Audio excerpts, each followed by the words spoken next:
You ain't gotta say a word, just slide inside. It's time to take your ass on another kind of trip, cause you ain't at the top if you don't got the shit. Grab some chips and a drink to sip and close your eyes and hit that switch. We're going to a place where everybody kick it, yeah, Blitzalytics. Ain't no friends and there ain't no simping, cause there ain't no team about to catch me tripping. Do you gotta get a stack or a third tier back? We got you covered all season to the ship from the draft. Take you to a place where you get that win, give you more than enough to defeat your friends. And if you can't take the heat, get your ass out the kitchen.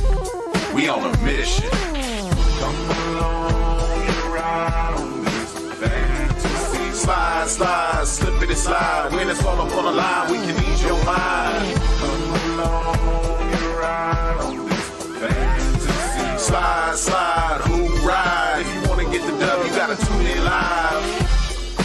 You are now watching Fantasy Voyage, presented by Blitzalytics.com. And here are your hosts, Cody Manning and RobRob.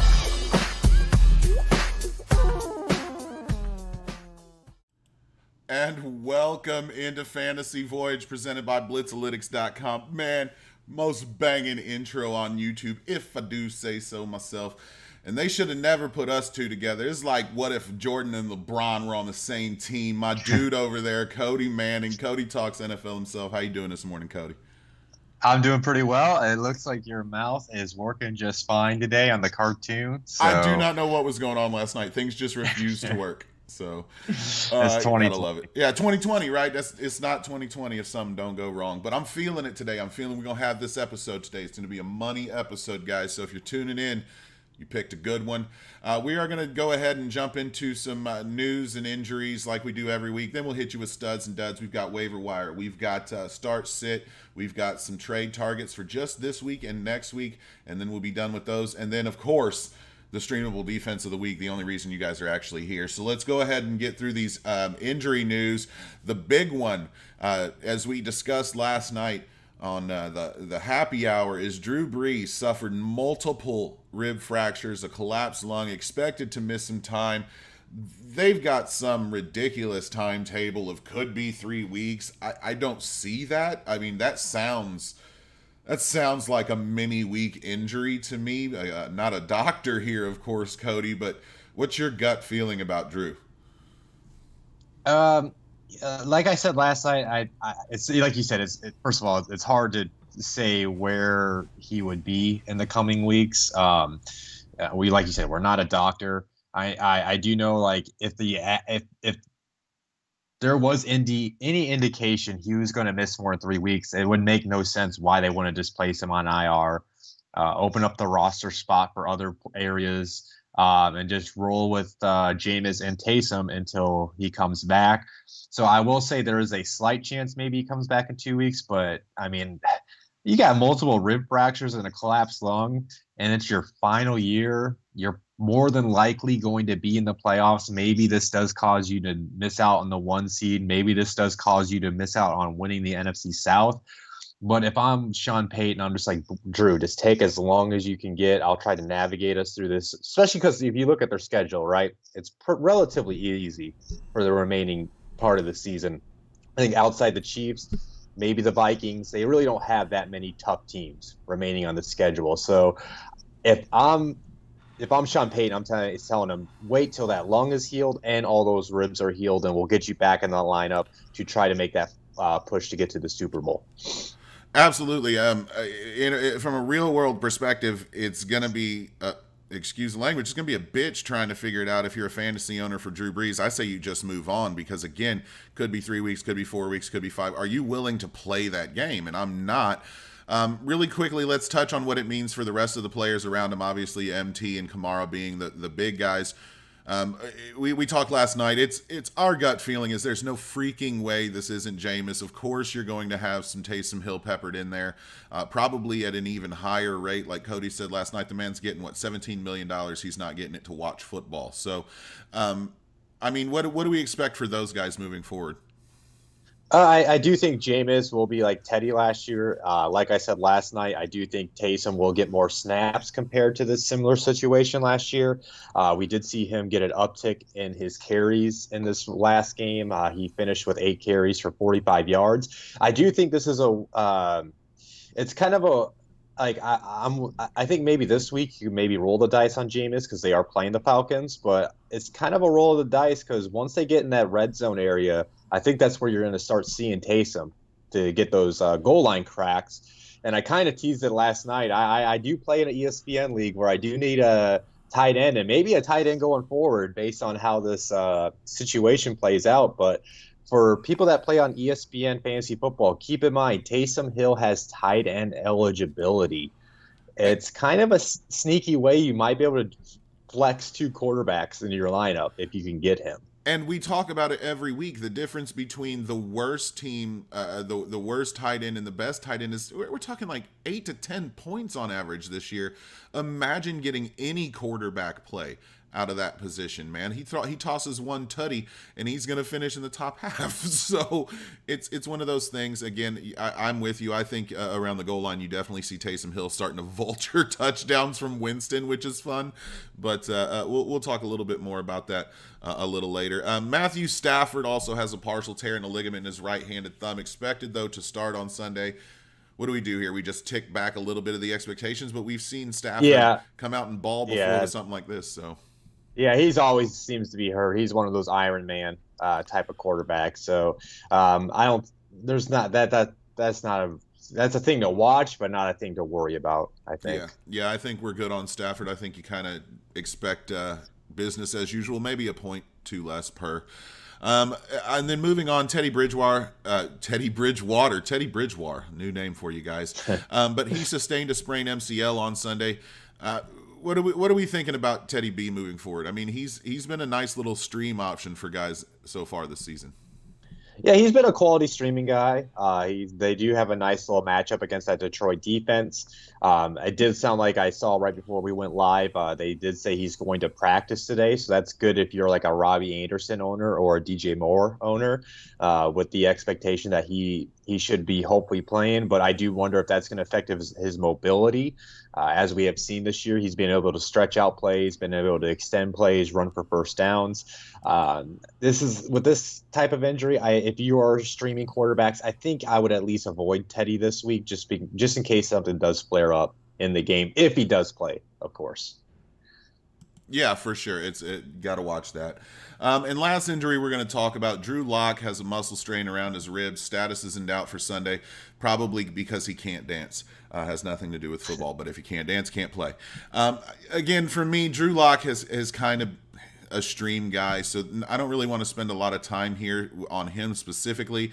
But if he does happen to miss, what do you think about the weaponry and how that would affect them, and should we expect less from them? I would have an expectation for lower standards of like maybe Noah Fant, Jerry Jeudy, and Tim Patrick. But I mean, Brett Rippon wasn't awful. I mean, he wasn't great either. He's kind of in the middle when we saw him play. Back in September on that Thursday night game. So I wouldn't worry. Maybe that's a better thing for maybe Melvin Gordon and Philip Lindsay to get going. But for whatever reason, Denver's not really running the ball well. And I don't like the matchup. A little teaser for the last part of the episode. But before we get into the next section, we already got a question. You want to hit it for our boy Evan? Yeah, Bushman in the chat says, what do you think about the trade, guys? He gave up Murray, Kamara, and Sanders to get Gurley, Cook, and Metcalf. Is that Kyler Murray? Yeah, well, it is Kyler Murray. The okay. Cook is what is that Dalvin, right? That's got to be. He's not talking. Yeah, Jared. yeah, it's Dalvin. Okay, Jared Cook, and that's the worst trade in history, Bush. If that's Dalvin, I mean, I like it, right? Because he says his other QB is Rodgers, so I really like that. You can move on from Murray if you've got A-Raj, and then so it's basically the 2 players for 3 players, and Kamara being your sole standout now that Murray's flexed for you.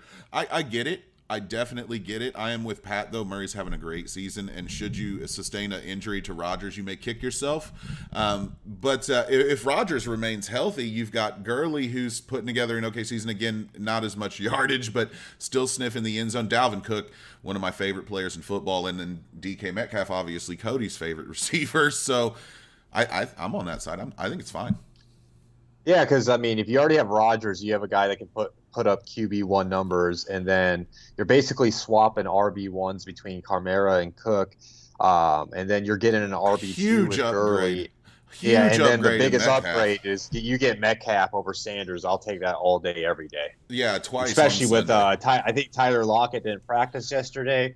So Tyler Lockett can't play this week, and then maybe he misses another week, and then that means Metcalf is going to get peppered with targets over the next couple weeks. Yeah, I get definitely. I would, given your situation, Bushman, I would be on your side. Now, without Rodgers, now we're talking a little rich, but Rodgers makes everything better there for you. So let's jump into studs and duds, and we'll do it like we do every week. We'll go quarterback Cody, quarterback me, running back Cody, running back me, and so on and so forth, even through the dismal position of tight end. So Cody, whenever you're ready, hit me. So awful. Hit me with your quarterbacks.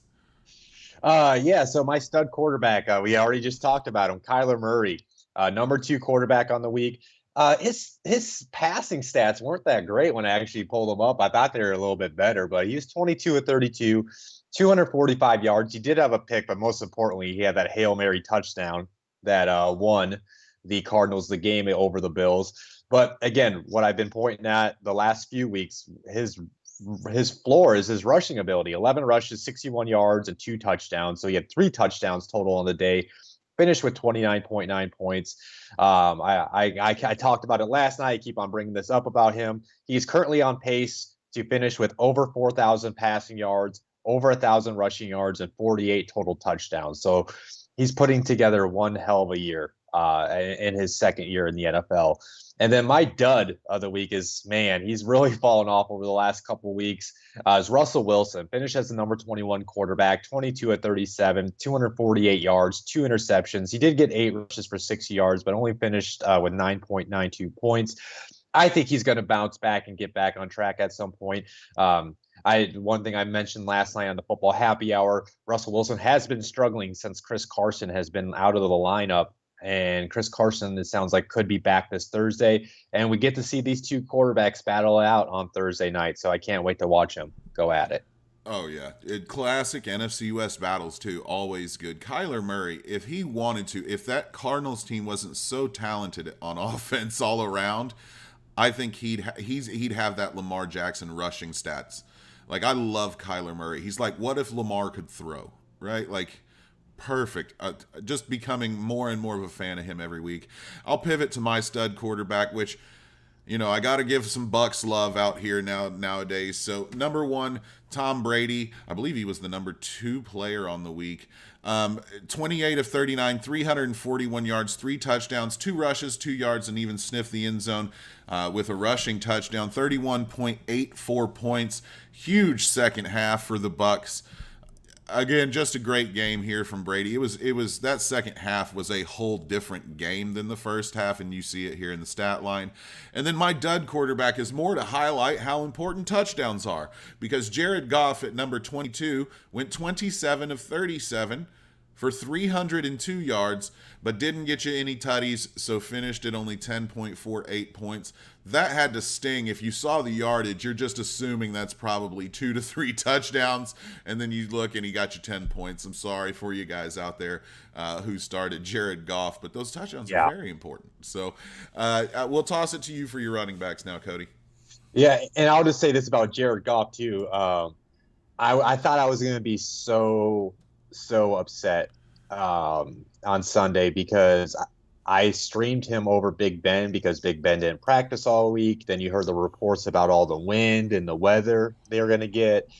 And I saw Big Ben just tossing touchdown after touchdown. And I'm like, Jared. And then you'd see the Rams like get in the red zone. I'm like, all right, here we go. And then like Malcolm Brown would run it in. I'm like, are you kidding me? But luckily I still won that game, but I was stressing that afternoon. That is for sure.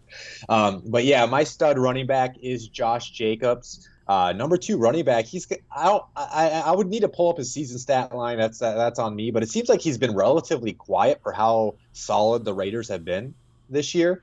But he has had 21 rushes for 112 yards, 2 touchdowns. He had 4 receptions for 24 yards on 4 targets.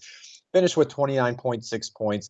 Still proving that he can run that rock on any given week and put up RB1 numbers for you. And then my dud, man, I thought he was a good play this week just because, he had the revenge game factor. Then you look at the weather, he was going to get a lot of touches. Now, he did get the touches. It just didn't produce into much. Is Duke Johnson. He finished as the number 39 running back. He had 14 rushes, but only got 54 yards. This was my surprise right here. Is because Duke is more of a receiving back anyways. He only had 1 target, and he didn't get a catch on that. Finished with 5.4 points.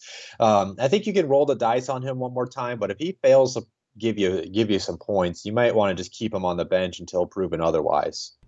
Yeah, I'm with you. Or hell, cut him at this point.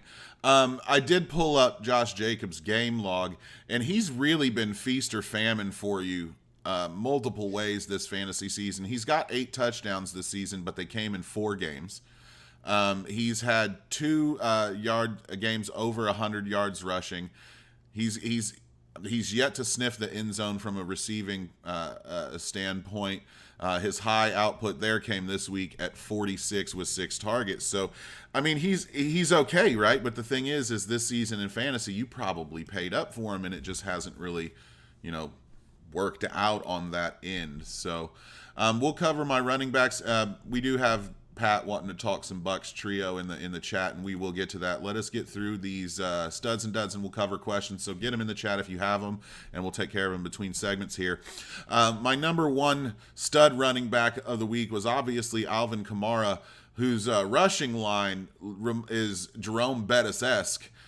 With 8 rushes, 15 yards, and 2 touchdowns. 15 yards and 2 touchdowns being just a joke of a rushing performance.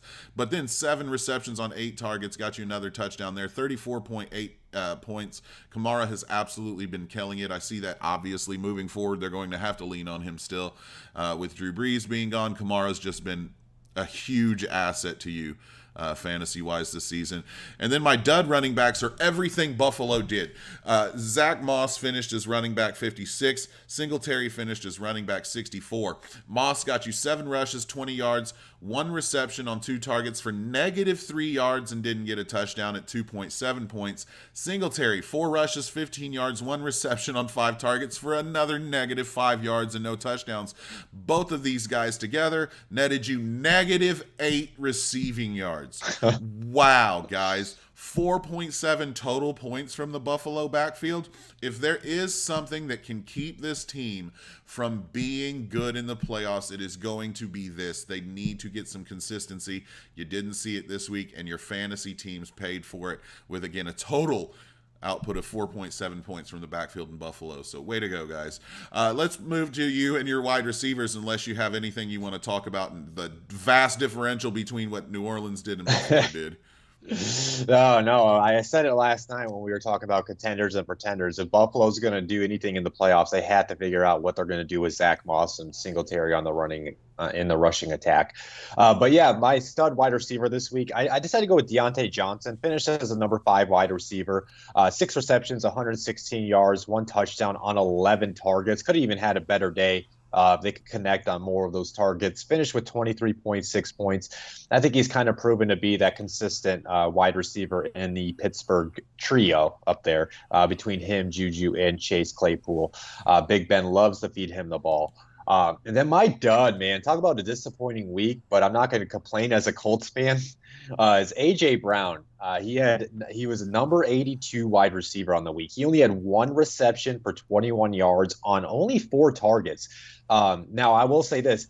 He had a huge drop that would have been like a 70-yard touchdown if you would have held on to it. So that's something to factor in. But, the Colts end up opening up that game. And for him to only get 4 targets when the Colts end up going up like, 10, 14 points, I forget exactly the 2-point spread or the 2-score spread when that happened. But still, A.J. Brown's your most talented guy on the roster as far as a passing attack. So they should be feeding him the ball way more than just 4 targets in a game. And he just finished with 3.1 points.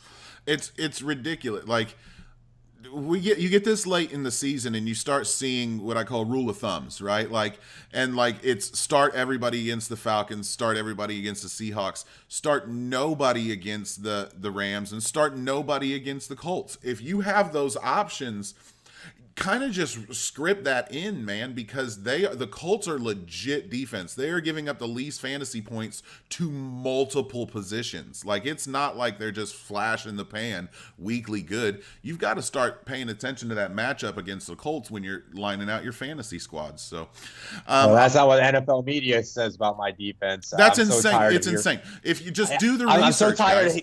Yeah.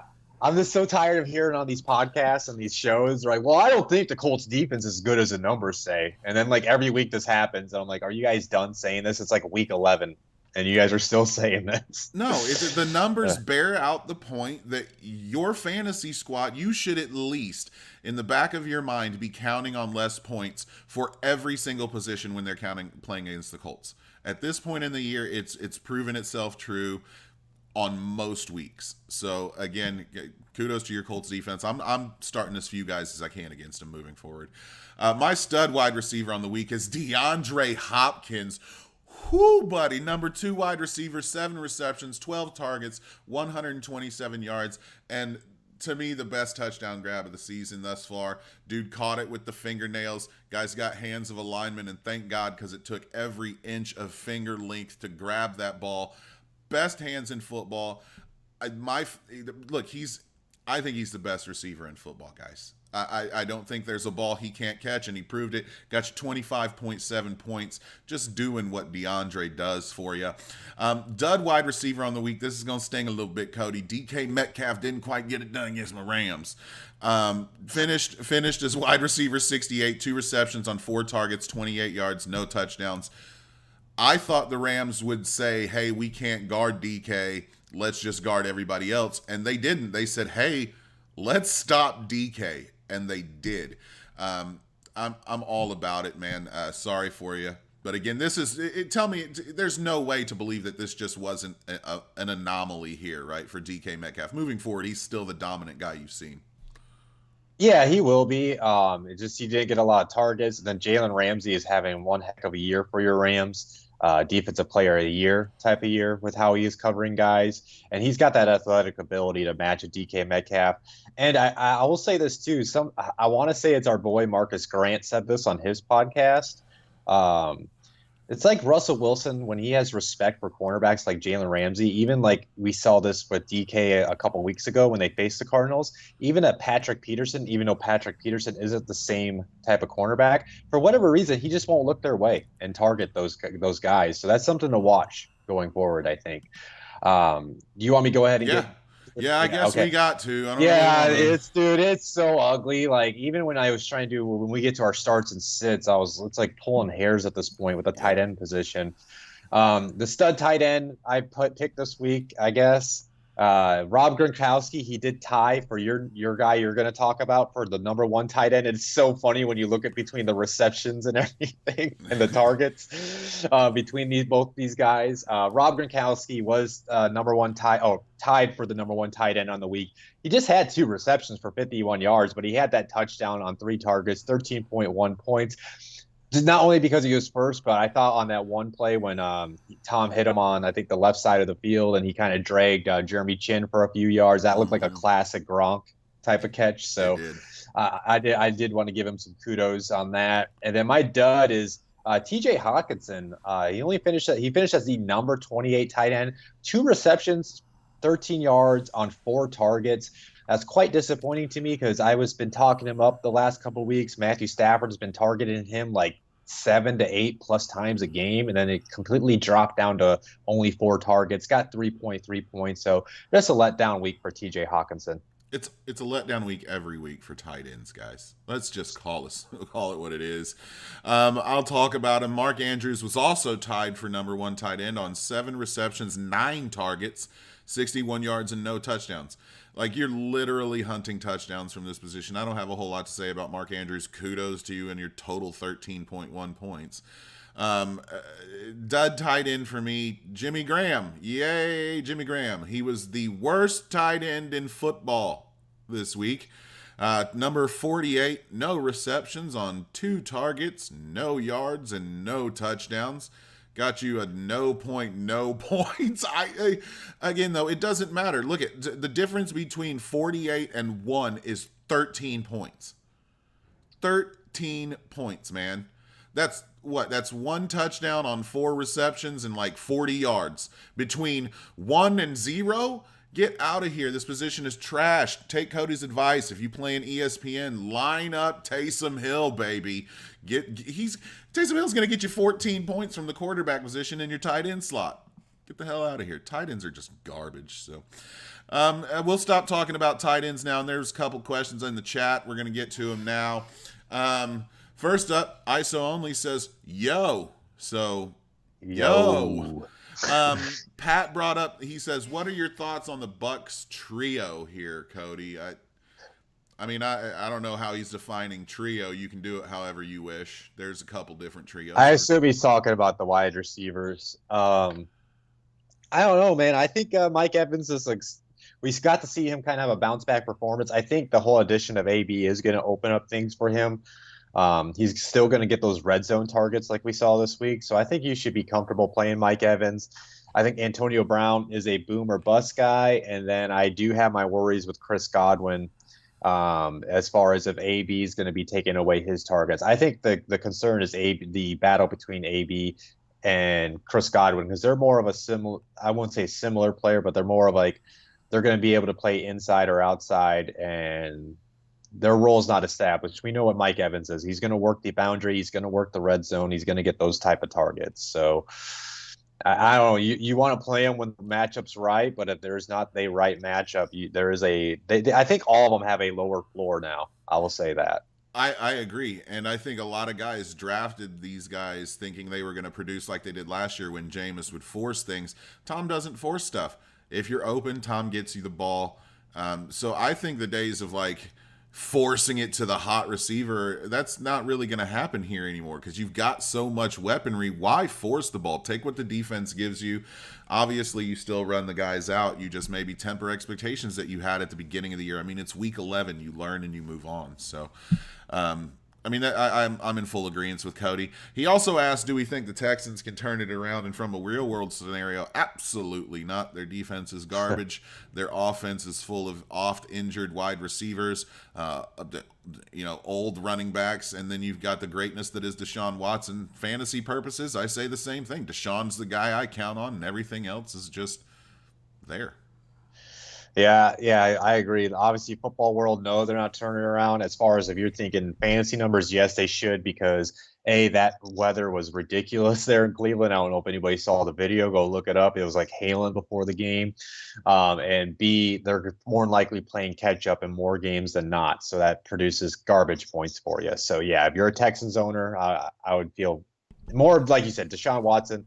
The wide receivers can be boom or bust. If you're counting on any Texans player named anything other than Deshaun Watson, you are not a guaranteed playoff. If that's what you're counting on is Brandon Cooks to be good on a weekly basis, it's not happening. Same with Will Fuller, same with DJ, same with anybody in the backfield. Again, it's Deshaun Watson or bust for fantasy purposes, and everything else feels like at best a flex play or a desperation heave.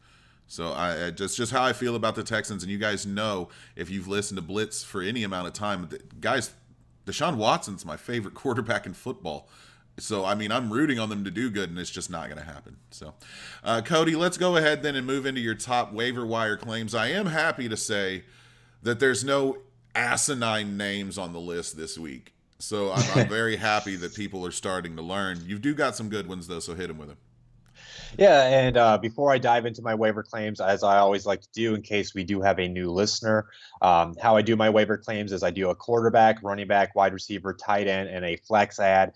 Again, these are per Yahoo. They have to be less. They have to have at least more than 50% availability on Yahoo. I know waiver claims kind of go between overnight on Tuesdays till this morning, and I literally pull these names up before we go live so I can have the most up-to-date numbers for you guys.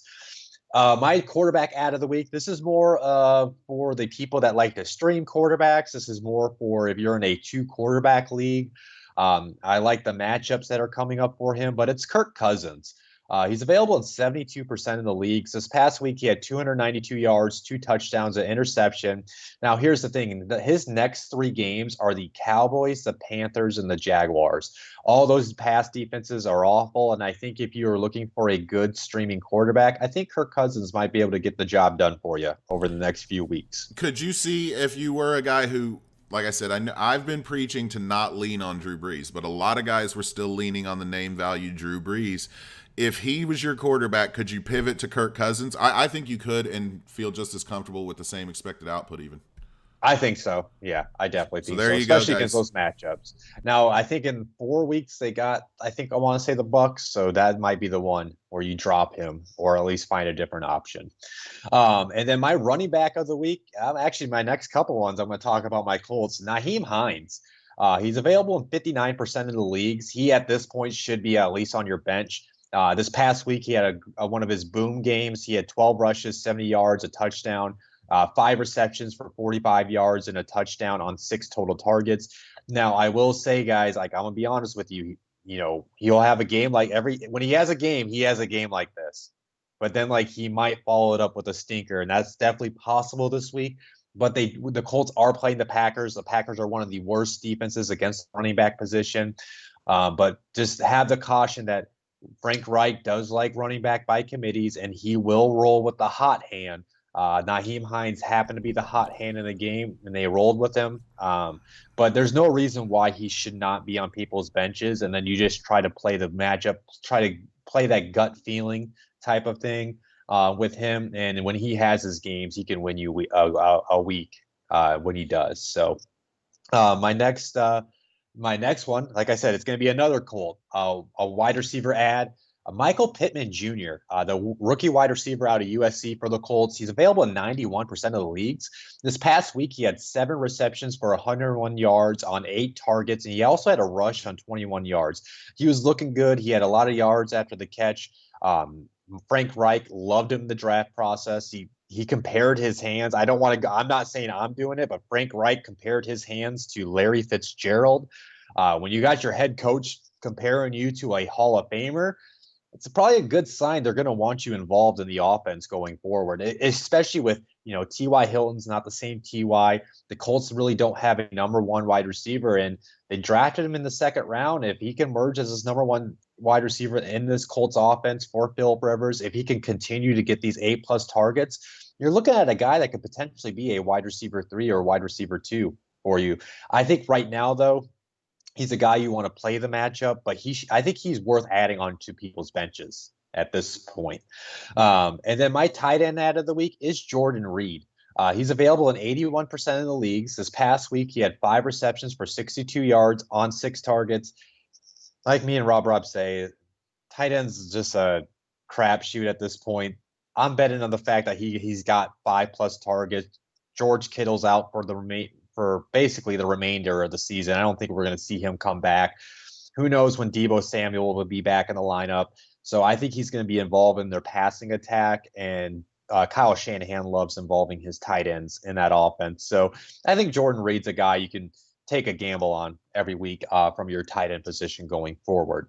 Now, my flex ad of the week, this one might be an interesting name for some people that you might not even have heard of this name, is Devontae Booker.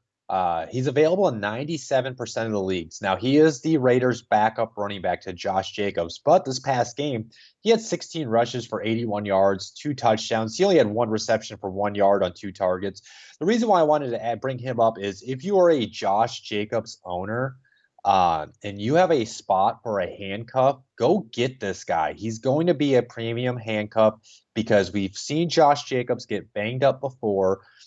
We've heard John Gruden talk up Devontae Booker, how he wanted to get him more involved in their rushing attacks. So he's a guy where if Josh Jacobs goes down at any point between now and the fantasy football playoffs, he might help people win championships. Again, this is a speculation ad. This is a pure handcuff ad. of Devontae Booker, especially if you're a Josh Jacobs owner. So again, my quarterback ad of the week, Kirk Cousins. My running back ad of the week, Nyheim Hines. My wide receiver ad of the week is Michael Pittman Jr. My tight end ad of the week is Jordan Reed. And my flex ad of the week is Devontae Booker.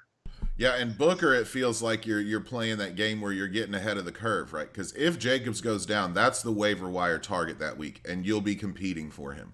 So you add him a little earlier if you got the bench space. If it doesn't work out again, he's on your bench anyway.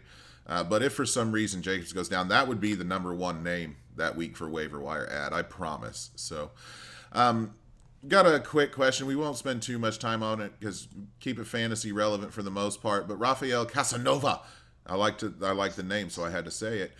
Do you think Tua will take Miami to the playoffs, Cody?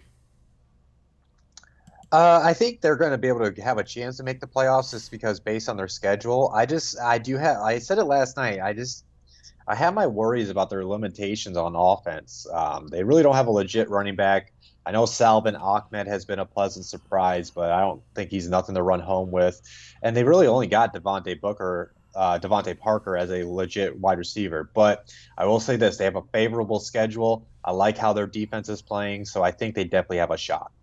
Yeah, and again, I'll say it every time I can. Love me some Flores. Good coaching staff down there in Miami makes all the difference in the world. So, depending on what Buffalo does with those running backs, yeah, absolutely, you guys got a shot in Miami. So, let's move on into my top 5 trade targets. You want to answer the other one? Is there another one that I missed? Oh, I'm sorry, I missed one. Yeah, go ahead. There's actually, and Raphael asked about, I'll do a couple of them. He asked about Lamar Jackson's going to bring home a gold. Nope. I said that last night, that the injury to Ronnie Stanley and to Nick Boyle is going to really hurt that team going forward. I don't really see them doing much come playoff time. Maybe next year they can have a bounce back year in Baltimore. And then he asked about Alan Lazard. He's back this week. He has been activated off IR. You think he's someone to throw in the mix this week? I've always said this. Logan asked this question. I have always said this about Alan Lazard. Not Alan Lazard. I've always said this about players returning from injury. Unless you're a Christian McCaffrey talent, you never want to play a player coming off the injury. They're going to ease him back into the lineup. And plus, they are playing, like RobRob said, my Colts defense, which is a very tough defense this year to go against. So I think he's worth an add to your bench because he's probably out there on waivers, but I want to insert him in your fantasy football lineup this week. Absolutely not. If you're not the team's number one, you're not guaranteed targets, especially coming back from injuries. So I'm with you on that fully. Sorry I missed that question there, Logan. Thanks, Cody. Now we'll cover my trade targets. So here's the deal, guys. We got this week, and I think a lot of leagues, this is the last week to trade. We'll make sure on that. But we're going to do this week and next week for any extended trade leagues. So you're going to hear some big names on this, right? And we'll cover them, and I'll tell you why. But the first piece of information is, while I never advocate for if you are losing, tanking your season and parting your team out, inevitably, someone always does. So my first trade target is any player on a guaranteed non-playoff team.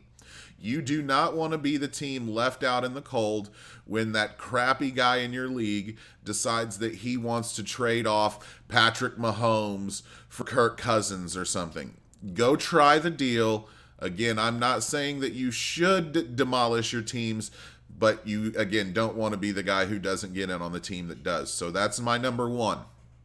My number 2, I'm going to say go get Lamar Jackson. I don't know that you can get him, but it's been less than stellar for Lamar fantasy-wise.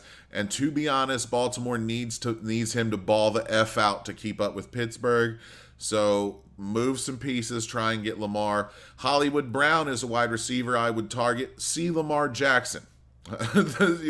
They need them to ball out. Otherwise, there's no chance Baltimore keeps pace with Pittsburgh, who's currently undefeated. Tight end. I'm going to throw Evan Ingram's name out here again. I hate this position. Me and Cody have said it multiple times during this program alone. But he is, I think, the only tight end that you could get that may get tight end 1 numbers semi-regularly. Again, that's not even a guarantee, but he feels like the most talented guy you could get. And then this 5th name is dreaming, but you have got to try it. Derrick Henry. If you are on a fringe playoff team, sell everything to get Derrick Henry. Part that bench out. It is Derrick Henry's season. Every year from, week 11, 12 on, Cody, he seems to have at least one or two 200-yard games, and he's pumping touchdowns out the rest of them. This is Derrick Henry's season. Sell out to go get Derrick Henry and make him your number one running back and ride him into and through the playoffs. I know I'm crazy, Cody, but that feels like if you're a fringe, that's the way to go here. Yeah, I mean, I agree because of based on history, but I will have tempered expectations though with him with Taylor Lewan being hurt. That offense has not been the same. So it really hasn't, and the lack of extra practice. Let's be real though, man. We say this every year, man. Get Derrick Henry for the final part of the year because he dominates. As a Colts fan, I hope it doesn't happen, but yeah, I agree with you. He's just a monster. Right. Let's move into start sits again. We'll do it just like we did studs duds earlier. So whenever you're ready, Cody, hit us with your starting and sitting of your quarterbacks. Yeah, so my start, might as well roll with the guy I said that as my waiver wire quarterback pickup this week. It's Kirk Cousins against the Cowboys. Dallas is the 9th worst defense against the quarterback position. They're allowing 19.9 points per game this year. They really don't have a great defense. Justin Jefferson's been balling. Adam Thielen, and hopefully they'll get Irv Smith back in the lineup, and I like Kirk Cousins as a streaming quarterback this week. My sit, now this is more maybe I understand why people might play him. We are dealing with some buys this week, like Josh Allen's on a buy, so you might have to play him if you've kind of been swapping him in and out of your lineup with other quarterbacks, is Tom Brady against the Rams. The Rams are the second best defense against quarterbacks this year. They're only allowing 14.2 points per game. So if you play Brady, lower your expectations. And as much as we were giving Jack crap last night about it, Brady's been kind of playing like crap late at night. And this is a Monday night football game. So I would just have some lowered expectations if you play Brady against the Rams this week. Yeah, and I just caught that I've done something silly again this week. But I'll start with my start of the week. Guy, I'm throwing Jameis in. If there is a team he's going to crap all over, it's going to be the Atlanta Falcons. They're the worst of the quarterback position at 26 points per game. I think Sean Payton's going to be curious, right? I think, and when Sean Payton is curious, it leads to, let's just chuck the ball 30, 40 times today and see what Jameis has. I think that's the game we get from him. I think Jameis finishes top 5 quarterback this week. That is a gut feeling. Don't really got a lot of tape to say it happens, but deep down in my belly, I feel Jameis is a top 5 quarterback. Now, I made the mistake of saying to also sit Tom Brady. But what I will say is there's a couple of other guys in the same boat with him. Tom Brady, you should definitely temper your expectations for. It's going to be hard to bench him after the week he had last week. Jared Goff should not get a start for you here against the Buccaneers. And I also want to say, if you're counting on Aaron Rodgers to be what carries you to a victory this week, I wouldn't count on it. I think that Colts defense is good. I think once they get to the end zone, he's not going to toss the rock. It's going to be running backs trying to beat it in and get it. So I'm not seeing a lot of I think I might pick the Colts in this game this week, by the way, Cody, just because I'm looking at it and I'm saying this defense is just – I think this defense is going to have Green Bay's numbers. So while you're probably starting Rodgers, definitely temper the expectations, guys.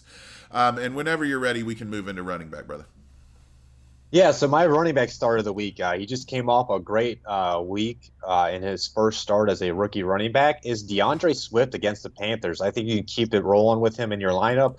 Carolina is the 4th worst defense against the running back position this year. They're allowing 22.1 points per game. So I think he's going to continue to do what he did he went against a tougher defensive front in the Washington football team, and now he's going against the Carolina Panthers. Yeah, I like Derek Brown. I like Brian Burns and Etor Gross-Matos, but they still got to put things together there in Carolina on that defense. So I think DeAndre Swift is set to have another big week in back-to-back weeks. My sit of the week, though, is Todd Gurley against the Saints. The Saints are the best defense against the running back position. They only allow 13.2 points per game. And then not only on top of that, they have now gone, I want to say 52 or 53 straight games without allowing a 100-yard rusher. So if you have Todd Gurley, I really would look for somebody else to start ahead of him this week. I would too, man. That's 2.5 seasons they haven't given up a 100-yard rusher. They're going to have to toss the rock, I think. I think this is going to be one of those Moss point games, and I don't think Gurley's that guy. Give me all the receivers I can get in this game, though. For my running backs, I'm going to give the start of the week to Mike Davis versus Detroit. Worst versus running back, 30.4 points per game. I wish I could say it was CMC. Unfortunately, he won't be back, but Davis is filled in well. Roll him out here while you can before CMC gets back and get as many points as you can out of that guy. My sit at running back is going to be every single running back in the Rams-Bucks game. I don't care if it's Rojo, Fournette, Cam Akers, Malcolm Brown, Darrell Henderson. Do not care. Can't pick which one's going to have it. One of them may have a stellar game, Cody, but I don't know. These are two good defenses. The Rams are the 5th best versus the position. Tampa Bay's the 6th best versus the position. And trying to figure out who's going to get that rock is next to impossible, because I think it's going to be touchdown or bust in this game for that position, and I'm not trying to pick out who's going to get it. So nobody. Don't start any running backs in that game. And whenever you're ready, Cody, hit them with the wide receivers. Yeah, so my start wide receiver of the week, obviously you're playing Adam Thielen every week, and then you're going to play this rookie Justin Jefferson, who is completely balling out against the Cowboys. Cowboys are the 2nd worst defense against the wide receiver position. They're giving up 30.6 points per game. They don't have no type of secondary, and I think Justin Jefferson is just going to continue to feast like he has this year against that Dallas defense. And I'll say this now, early. Before next year's draft, I would take Jefferson over Thielen.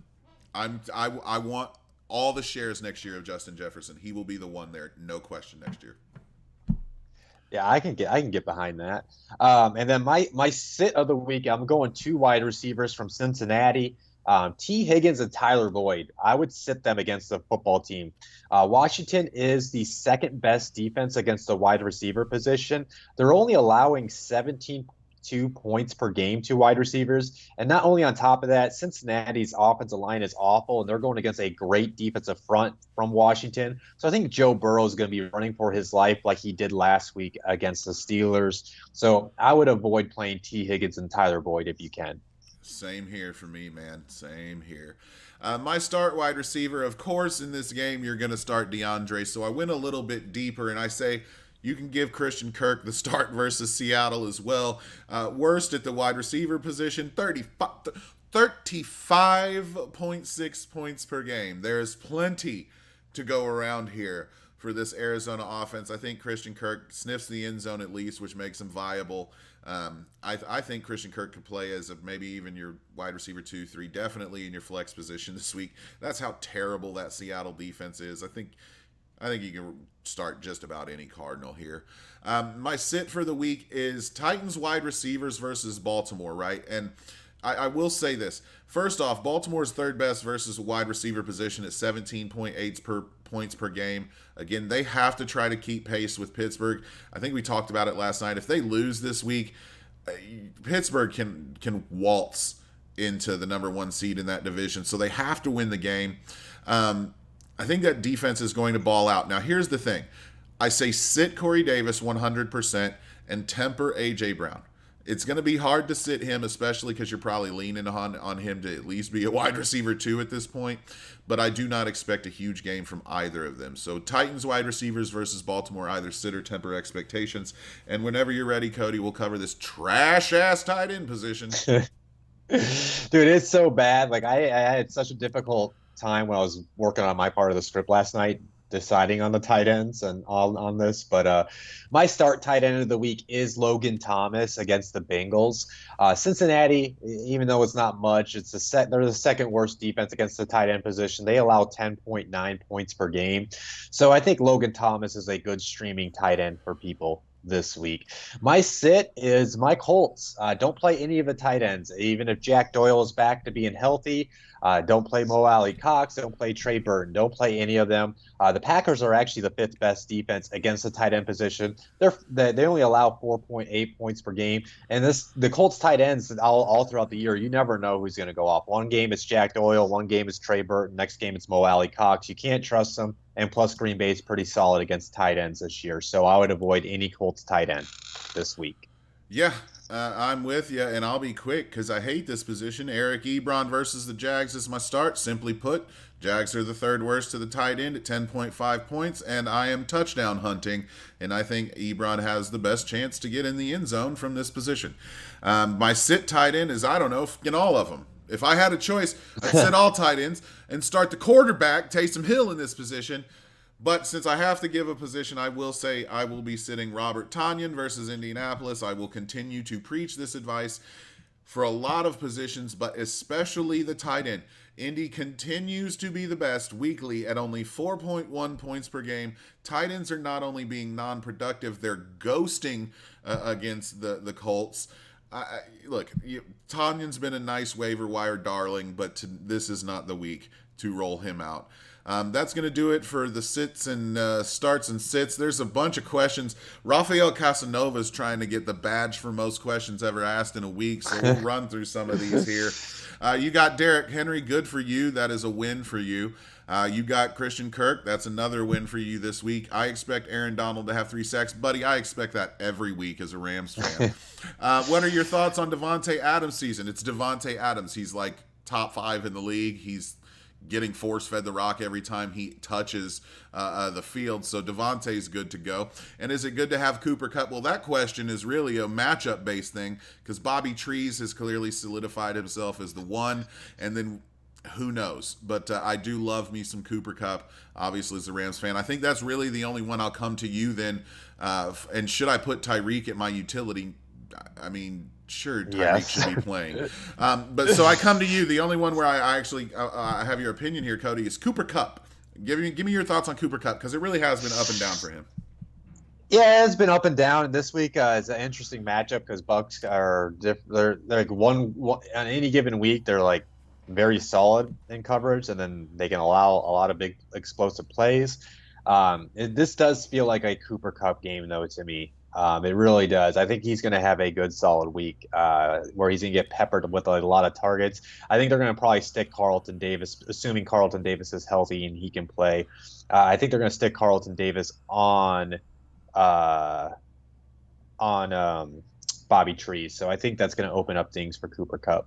Yeah, I do too. It's trying to find who's going to get the points versus the Bucks. It feels like Cooper Kupp has the clearest shot because you lock down the one, which is Bobby Trees. You don't start any of the running backs, so you don't start the tight ends. So I think it's Cooper Kupp's week. I could see 8 to 10 targets.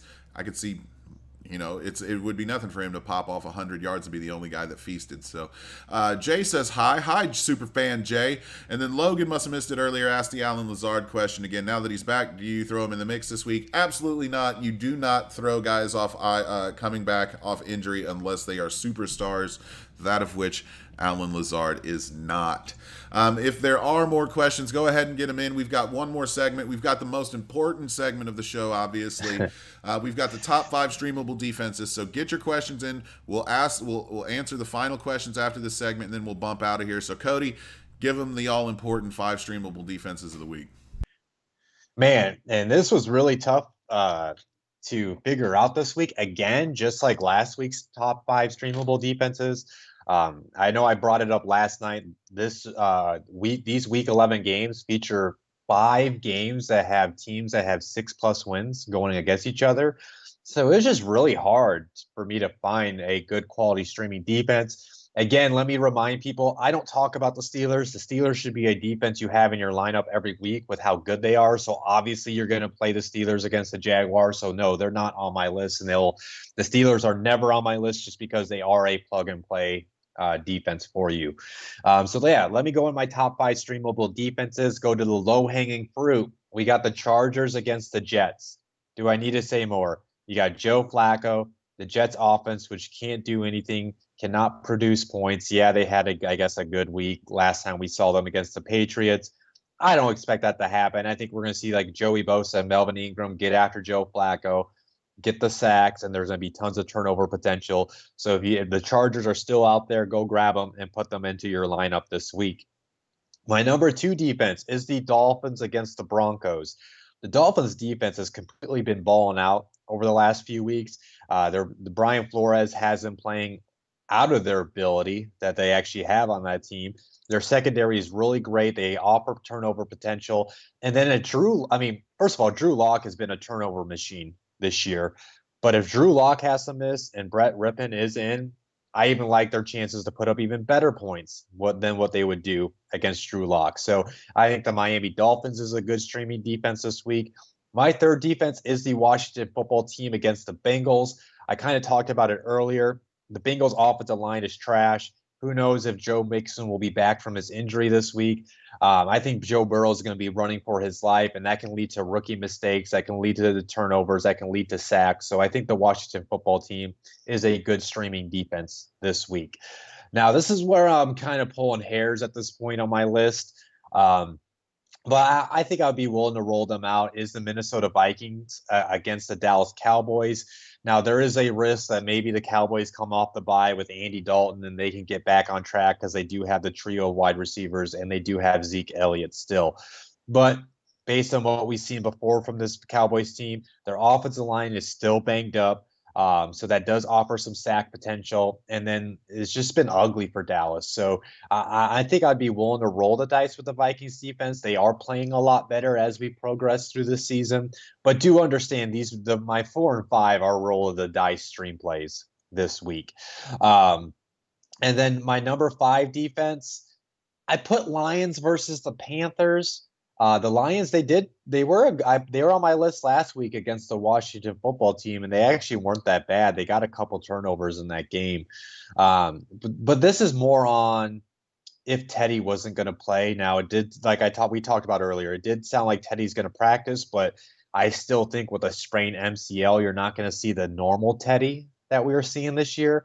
So I think the Detroit defense can get some sacks. Maybe they can get some potential turnovers. Now, if we get through the end of the week and maybe Teddy gets ruled out, maybe he's got that questionable tag and they're going to have to roll with P.J. Walker or Will Grier. I really like the Lions as a streaming defense this week. Again, my top 5 streamable defenses is Chargers against the Jets, Dolphins against the Broncos, football team against the Bengals, Vikings against the Cowboys, and Lions against the Panthers. Gotta love it. Again, that's the only reason people come, Cody. We'll got these questions here. We already answered the one about the Texans, Rafael Casanelva. No, don't expect Texans to turn it around, though it will be better than last week just based on weather alone. Will the Cowboys be able to start winning? Ha, ha, ha, ha, ha, ha, ha, ha. No, we were all in unison last night on the happy hour when we talked, and we think they're more destined for a top 3 pick than a playoff berth. And then the last question: will Antonio Brown do good against the Rams? I mean, that's kind of loaded. I'm not real sure what you're going to be defining as good from Antonio Brown. If you're expecting old Steelers numbers, then absolutely not. But I could see him with the 4 to 6 catches, 40 to 60 yards, and maybe even getting a touchdown in there. And that would be more than serviceable against a good defense, Cody. So I come to you again, really the only one here being the Antonio Brown question.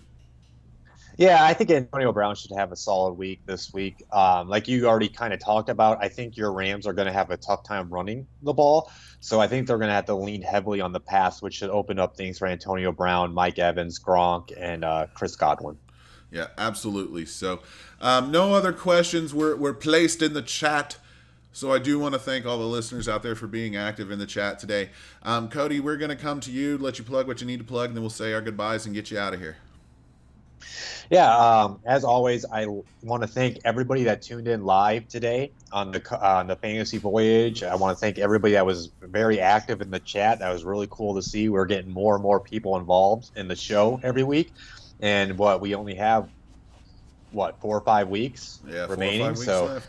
Well, me and Rob are gonna finish strong and try to help you guys win your fantasy football championships. As always, if you enjoyed today's episode, make sure you hit the like button. If you haven't subscribed, make sure you do subscribe to our YouTube channel so you know when any of our shows will go live. I'll be back on Friday for Cody Talks NFL when I preview the rest of week 11 from a football standpoint. Then you also get our shows like Roy Countryman Steel City Sermon. He'll be live on Saturday. You also get me, Rob, Roy, and Jack Bourgeois on Tuesday nights around 9 p.m. Eastern for the football happy hour. But if you guys can never tune in live, maybe you have to miss, you can always come back here or go Google Blitzalytics Podcast Network. You can find us on Spotify, iTunes, Stitcher, SoundCloud, pretty much any streaming platform. You can get the audio version of our show as a podcast. So if you ever want to maybe listen it on the go, you want to listen to it at work, you can always find our podcast network with our shows. And then, there it is. As always, we got to push our baby, the Blitzalytics Prospect Encyclopedia. This is a great gift for somebody for Christmas coming up. It's the top 22 players for all 32 NFL teams from the last 3 draft classes. They had to have 3 starts or less in this book. They had to have less than 12 starts in this book. It's been a long morning for me already, right? This is where I got the 3 from. It's $35 to get this hard copy. If you just want the PDF, it's only $15, and you can read it on your tablet. If you just want a taste of it, you can get just one NFL team for $5. It's a great way to support Blitz and keep us afloat as we bring you all this free content. Again, thank you guys for tuning in. Make sure you hit the like and subscribe button, and I'll see you guys on Friday for Cody Talks NFL. And again, I love it working with Cody because he gets all the plugs out. So here's what I'll say, and I'm probably going to mention this through the rest of the show this season. We are coming up on some difficult times for people, right? Mentally. And I know a lot of times you see giving taking place around the 2nd and 3rd week of December leading into Christmas. But remember, a lot of people are in hard times. Give what you can and give early and give often this year.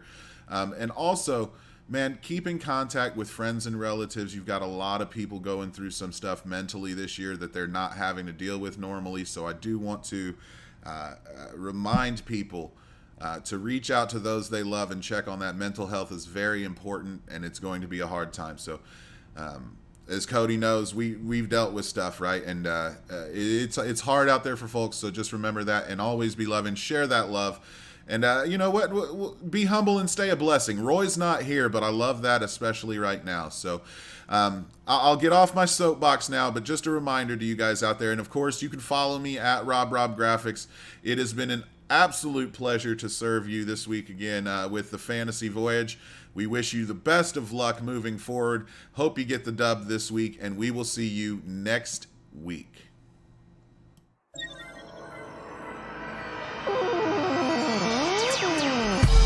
Ladies and gentlemen, it's your captain speaking. You are now aboard the Fantasy Voyage Express. Time to pack your bags and let us take you on a journey to victory. Come on, y'all, let's take a ride. You ain't gotta say a word, just slide inside. It's time to take your ass on another kind of trip, cause you ain't at the top if you don't got the ship. Grab some chips and a drink to sip and close your eyes and hit that switch. We're going to a place where everybody kick it. Yeah, Blitzalytics. Ain't no friends and there ain't no simping, cause there ain't no team about to catch me tripping. Do you gotta get a stack or a 3rd tier back? We got you covered all season to the ship from the draft. Take you to a place where you get that win, give you more than enough to defeat your friends. And if you can't take the heat, get your ass out the kitchen. We on a mission. Come along and ride on this fantasy. Slide, slippity slide. When it's all up on the line, we can ease your mind. Come along and ride on this fantasy. Slide, who ride? If you want to get the dub, you gotta tune in live. You are now watching Fantasy Voyage, presented by Blitzalytics.com. And here are your hosts, Cody Manning and RobRob.